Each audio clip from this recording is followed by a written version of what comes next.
নমস্কাৰ welcome back to my AKF YouTube channel তো guys commando বেটেলিয়নৰ ফিজিকেল টেষ্ট কেতিয়াৰ পৰা ষ্টাৰ্ট হ'ব যিহেতু বৰ্তমান সময়ত ABB ফিজিকেল টেষ্টবোৰ চলি আছে অসমৰ বিভিন্ন ডিষ্ট্ৰিক্টতে ফিজিকেল টেষ্টবোৰ হৈ আছে সেইকাৰণে বহুতে মোক কমেণ্ট কৰি আছে যে আমাৰ কামাণ্ডো বেটেলিয়নৰ ফিজিকেল টেষ্ট কেতিয়াৰ পৰা ষ্টাৰ্ট হ'ব যিহেতু ল'ৰা ছোৱালীবিলাকে কামাণ্ডো বেটেলিয়নৰ কাৰণে বেছি ইচ্ছুক হয় কাৰণ কিয় তাত কোনো ধৰণৰ আমি ৰিটেন টেষ্ট দিবলৈ নালাগে যদি আমি ভালদৰে ফিজিকেল টেষ্টটো দিবলৈ পাৰোঁ যদি আমি চিলেক্ট হৈ যাওঁ ডাইৰেক্ট আমাৰ চাকৰি হৈ যায় কোনো ধৰণৰ আমি ৰিটেন টেষ্ট দিবই নালাগে সেইকাৰণে বহুতো ল'ৰা ছোৱালীয়ে সেই কামাণ্ডো বেটেলিয়নৰ পষ্টটোৰ কাৰণে অপেক্ষা কৰি থাকে আৰু বহুতে মোক কমেণ্টটো কৰি আছে যে সেই পষ্টৰ ফিজিকেল টেষ্টটো কেতিয়াৰ পৰা ষ্টাৰ্ট হ'ব মোৰ হাতত একো তথ্য নাছিলে সেইকাৰণে মই ভিডিঅ' বনোৱা নাছিলোঁ কিন্তু বৰ্তমান সময়ত এখন ডিপাৰ্টমেণ্টেলি যোৱা নটিচ আমি পাইছোঁ সেই নটিচখনত কিছু কথা তেওঁলোকে উল্লেখ কৰিছে সেইখিনি কথাত নিশ্চয় তোমালোকে গম পাই যাবা ভিডিঅ'টো ভালদৰে চোৱা তাৰ আগতে যদি আমাৰ চেনেলত প্ৰথমবাৰ ভিডিঅ' চাইছে তেনেহ'লে ভিডিঅ'টো লাইক কৰি চেনেলটো ছাবস্ক্ৰাইব কৰি ৰাখিবা ঠিক আছে তো নটিচখন হৈছে এইখন নিশ্চয় তোমালোকে দেখিছা মই অকণমান জুম কৰি তোমালোকক দেখাই দিওঁ নটিচখন হৈছে এইখন যিখন নটিচ তোমালোকৰ কাৰণে একচুৱেলি নহয় এইখন নটিচ সেইটো কোম্পানীলৈ পঠাইছে যিটো কোম্পানীয়ে তোমালোকৰ ফিজিকেল টেষ্টৰ পাতিব তো ফিজিকেল টেষ্ট পতাৰ ক্ষেত্ৰত যিখিনি কিট তেওঁলোকে ব্যৱহাৰ কৰে RFID-টো হওক বা যিটো সেন্সাৰটো হওক যিখিনি বস্তু তেওঁলোকে অসম পুলিচে ব্যৱহাৰ কৰে সেইটো এটা কোম্পানীৰ পৰা যিহেতু তেওঁলোকে লয় সেই কোম্পানীলৈ পঠিওৱা এইখন হৈছে নটিচখন যিখন নটিচ তেওঁলোকে 2 নৱেম্বৰ 2024ত পঠাইছে আৰু ইয়াতে কি উল্লেখ কৰিছে জানেনে যিহেতু তোমালোকৰ যিটো ফিজিকেল টেষ্টটো সেই ফিজিকেল টেষ্টটো 15টা ভেনুত তোমালোকৰ পাতিব মানে 15খন গ্ৰাউণ্ডত তোমালোকৰ ফিজিকেল টেষ্ট পাতিব কোনখন ডিষ্ট্ৰিক্টৰ ক'ত পাতিব আপোনালোকৰ ক'ত আছে সেই গোটেইখিনি কথা গম পাই যাব ভিডিঅ'টো ভালদৰে চাবা ঠিক আছে তো যিহেতু আমাৰ যিখিনি ভেকেন্সি আছে সেই গোটেইখিনি ভেকেন্সি ফিজিকেল টেষ্টটো 15খন গ্ৰাউণ্ডত পাতিব তো তোমালোকৰ ডিষ্ট্ৰিক্টৰ ক'ত ফিজিকেল টেষ্ট হ'ব কোনখন গ্ৰাউণ্ডত ফিজিকেল টেষ্ট হ'ব কিমান ল'ৰাই এপ্লাই কৰিছে কিমান ছোৱালীয়ে এপ্লাই কৰিছে সেই গোটেইখিনি বস্তু কৈ আছোঁ অকণমান তোমালোকক দেখাই দিম বাকীখিনি তোমালোকে নিজে চাব পাৰিবা ঠিক আছে যদি আমি চাওঁ ইয়াতে কেইখনমান ডিষ্ট্ৰিক্টৰ কথা ইয়াতে মেনশ্যন কৰিছে তোমালোকে নিশ্চয় দেখিবলৈ পাইছা বাক্সা তামোলপুৰ বৰপেটা বজালী নলবাৰী কামৰূপ মেট্ৰ' এইকেইখন ডিষ্ট্ৰিক্টৰ ফিজিকেল টেষ্ট হ'ব বাক্সাত হ'ব আৰু গ্ৰাউণ্ডখনৰ নাম হৈছে parade ground police reserve Baksa Borbari এই গ্ৰাউণ্ডত তোমালোকৰ ফিজিকেল টেষ্ট হ'ব বাক্সা তামোলপুৰ বৰপেটা বজালী নলবাৰী কামৰূপ মেট্ৰ' এইকেইখন ডিষ্ট্ৰিক্টৰ ইয়াতে ফিজিকেল টেষ্ট একেলগে হ'ব টোটেল কেণ্ডিডেট আছে প্ৰায় 17,782 জন কেণ্ডিডেটে ইয়াতে ফিজিকেল টেষ্ট দিব যদি তুমি জানিব বিচাৰা যে আমাৰ ডিষ্ট্ৰিক্টত কিমান ল'ৰা কিমান ছোৱালী এপ্লাই কৰিছে যদি আমি ইয়াতে চাওঁ বাক্সা ডিষ্ট্ৰিক্টত মেল প্ৰায় 6,605 জনে এপ্লাই কৰিছে ফিমেল 30 জনী এপ্লাই কৰিছে তামোলপুৰত মেল প্ৰায় 3,768 জন ল'ৰাই এপ্লাই কৰিছে ছোৱালী 35 জনী এপ্লাই কৰিছে বৰপেটাত ঠিক তেনেকৈ 5,219 জন ল'ৰাই আৰু 12 জনী ছোৱালী বজালীত প্ৰায় 2,022টা ল'ৰা আৰু 7 জনী ছোৱালী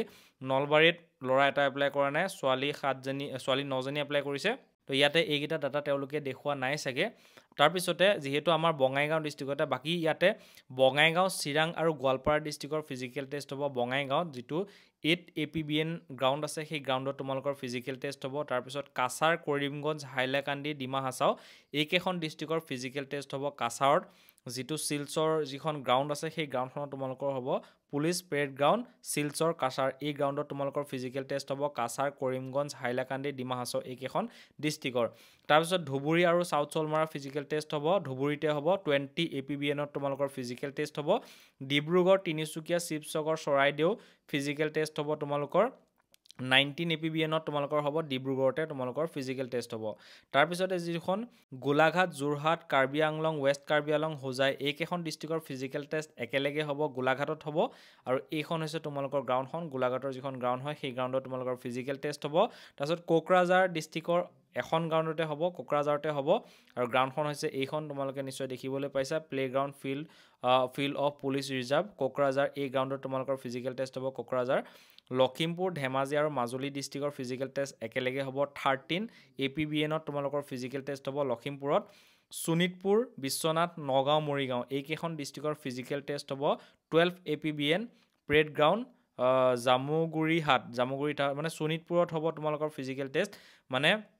শোণিতপুৰ বিশ্বনাথ নগাঁও মৰিগাঁও এইকেইখন ডিষ্ট্ৰিক্টৰ তোমালোকৰ জামুগুৰিহাটত হ'ব শোণিতপুৰৰ তাতে তোমালোকৰ ফিজিকেল টেষ্ট হ'ব 12 APBNত হ'ব তাৰপিছতে ওদালগুৰি আৰু দৰং ডিষ্ট্ৰিক্টৰ ফিজিকেল টেষ্ট একেলগে হ'ব ওদালগুৰিতে হ'ব যিটো পুলিচ ৰিজাৰ্ভ ফিল্ড ওদালগুৰিতে হ'ব গোৱালপাৰা ডিষ্ট্ৰিক্টৰ ফিজিকেল টেষ্ট হ'ব 17 APBNত হ'ব গোৱালপাৰাতে হ'ব যোৰহাট ডিষ্ট্ৰিক্টৰ 3rd APBNত হ'ব যিটো যোৰহাটতে আছে তাৰপিছতে কাৰ্বি আংলং ৱেষ্ট কাৰ্বি আংলং হোজাই এইকেইখন ডিষ্ট্ৰিক্টৰ ফিজিকেল টেষ্ট হ'ব 23rd APBNত হ'ব, কাৰ্বি আংলঙতে আছে। তাৰপিছতে ইয়াতে কামৰূপ মেট্ৰ', কামৰূপ, মৰিগাঁও, নলবাৰী এইকেইখন ডিষ্ট্ৰিক্টৰ ফিজিকেল টেষ্ট কামৰূপ মেট্ৰ'তে হ'ব। ইয়াতে হয়তো অকণমান তেওঁলোকৰ খেলি মেলি এটা হৈছে কিজানি, কাৰণ মৰিগাঁও ওপৰতো আছে, ইয়াতো আছে, মৰিগাঁও দুজেগত আছে। হয়তো ইয়াতে মৰিগাঁৱতো ভাগ ভাগ কৰিছে কিজানি, মৰিগাঁও কেণ্ডিডেটবিলাক অলপ ভাগ ভাগ কৰি তেওঁলোকক হয়তো মাতিব, মানে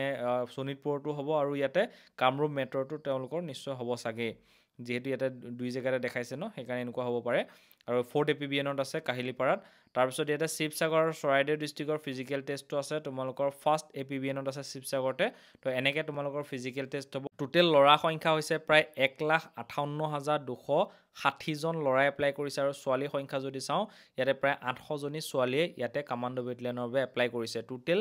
প্ৰায় 1,59,060 জন কেণ্ডিডেটে 60 জন কেণ্ডিডেটে কামাণ্ডো বেটেলিয়নৰ কাৰণে এপ্লাই কৰিছে। ঠিক আছে, এতিয়া মই এটা কথা যদি তোমালোকক কওঁ তেন্তেহ'লে তোমালোকৰ হয়তো মনটো ভাঙি যাব পাৰে,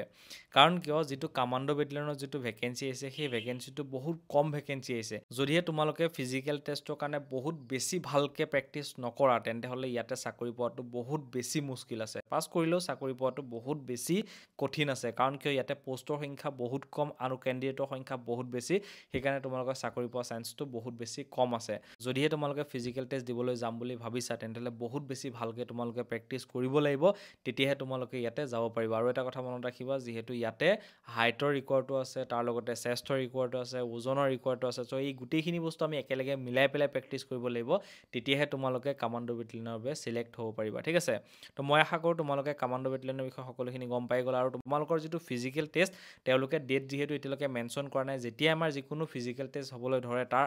15 দিন বা 20 দিন বা কিছুদিনৰ আগতে তেওঁলোকৰ ফালৰ পৰা এখন ডিপাৰ্টমেণ্টেলি ন'টিছ পঠিয়াই। সেই ন'টিছখন হৈছে এনেকুৱা ধৰণৰ, যিখন ন'টিছত তেওঁলোকে কয় যে আমাৰ গ্ৰাউণ্ড ঠিক কৰিব লাগে, আমি ফিজিকেল টেষ্ট পাতিব লাগে, সেনেকৈ এখন তেওঁলোকে ন'টিছ পঠায়। ঠিক তেনেকৈ এইখন ন'টিছ তেওঁলোকে পঠাইছে। তো হয়তো তোমালোকৰ ডিচেম্বৰ ওচৰত তোমালোকৰ হয়তো ফিজিকেল টেষ্ট হৈ যাব লাগে। যদিহে কিবা কাৰণত ডিচেম্বৰ ওচৰত ফিজিকেল টেষ্ট নহয় তেতিয়াহ'লে তোমালোকৰ জানুৱাৰী বা ফেব্ৰুৱাৰী মাহলৈ তোমালোকৰ ফিজিকেল টেষ্ট হ'বলৈ গৈ আছে। ঠিক আছে, তো মই আশা কৰোঁ তোমালোকে সকলোখিনি গম পাই গ'লে। যদি মোৰ ভিডিঅ'টো ভাল লাগিলে ভিডিঅ'টো লাইক কৰি চেনেলটো ছাবস্ক্ৰাইব কৰিব, কাৰণ যেতিয়া ধৰণৰ আপডেট তোমালোকৰ দিম তাৰ ন'টিফিকেশ্যনবোৰ তেতিয়াই পাবা। যদি চেনেলটো ছাবস্ক্ৰাইব কৰি বেল আইকনটো প্ৰেছ কৰি ৰাখা। ভিডিঅ' চোৱাৰ বাবে ধন্যবাদ। জয় হিন্দ।